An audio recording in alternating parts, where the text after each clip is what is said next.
Tucson was almost born as an N-line.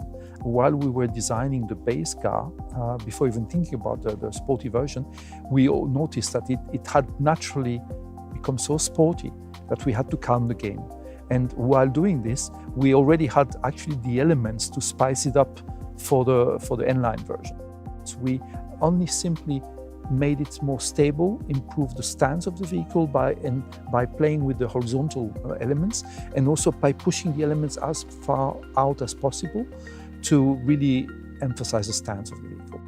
The grille became more horizontal, and all the details, while darkening them, also became from a less triangular and more trapezoidal shape. So that all contributed to this more, let's say, muscular perception you have from the car.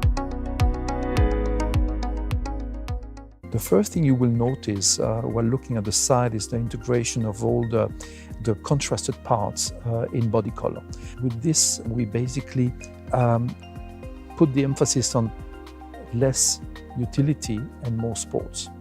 We highlighted the lightweight character of the wheel by reducing the amount of diamond cut elements. So you will notice the contrasting elements are much thinner, emphasizing the dark aspect of the wheels to give a bit more of a dominant role to the technical elements of the car, like the brakes.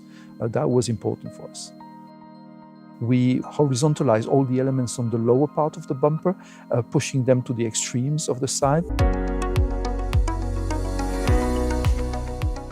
The interior, you will see mainly the trim, which has been the red stitching, the darkening of the elements as well, in order the sportier contoured seats. All the elements are basically giving you an atmosphere of what I would call a professional atmosphere.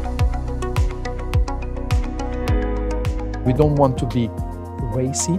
We want to give a feeling of a professional tool, which is precise, which is sharp, which is the perfect companion for the job.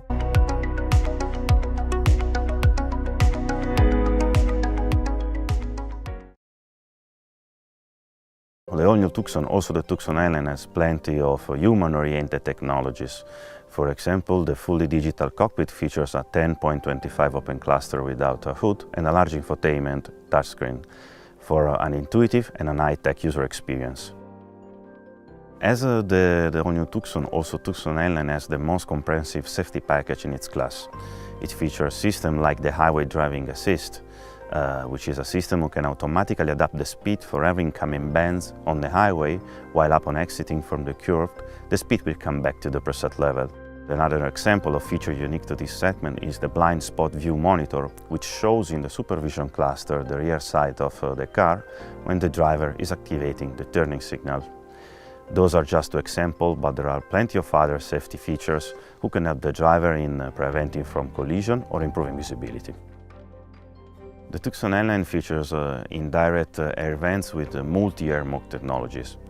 This system creates indirect airflow while keeping the overall wind volume stable in the cabin.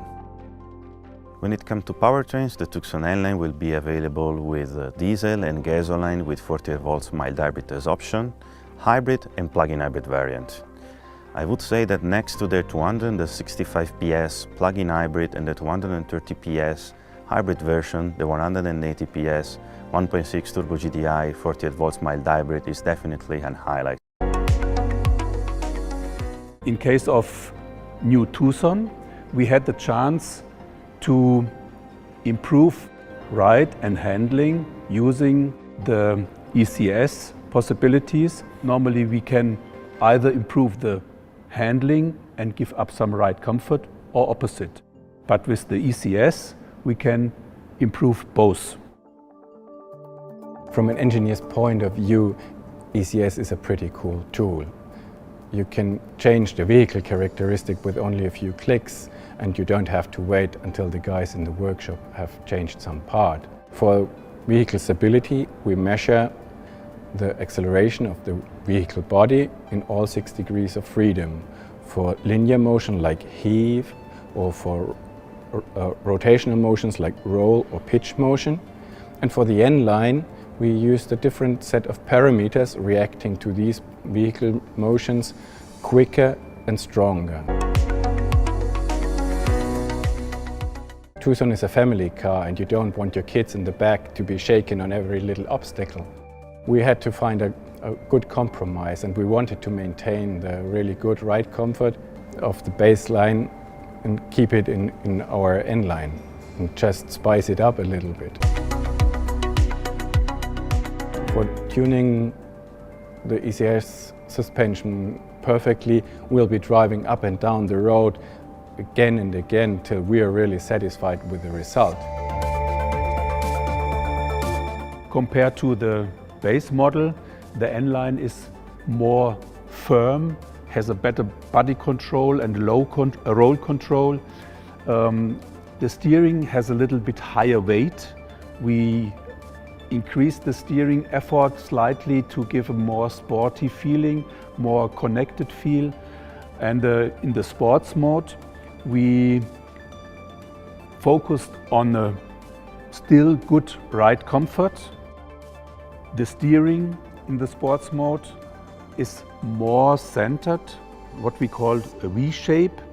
So the steering feels more precise, and then it gives a more agile feeling with more flat effort increase in the off-center.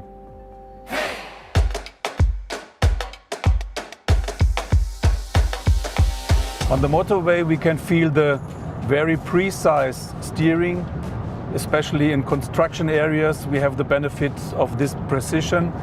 With the N-line we have a better roll control, so when you do some lane changes the roll is better controlled, and of course in sports mode even more. On curvy roads in the mountains, it really feels nice. The night-weighted steering, the torque build-up, that in normal mode really good corresponds with the lateral acceleration. The preciseness of the steering, the preciseness and the body control of the ECS. When you switch to the sports mode, you can feel an even more centered steering. Especially the on-center is a little steeper in the effort built up, while the off-center is not significant higher. The question always is what makes a sporty steering, and the answer from our point of view is not just make it heavier.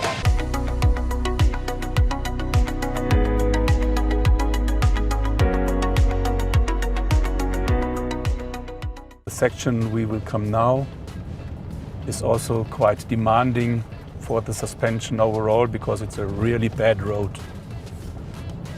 But the car feels solid and well controlled, and you only have fun to drive.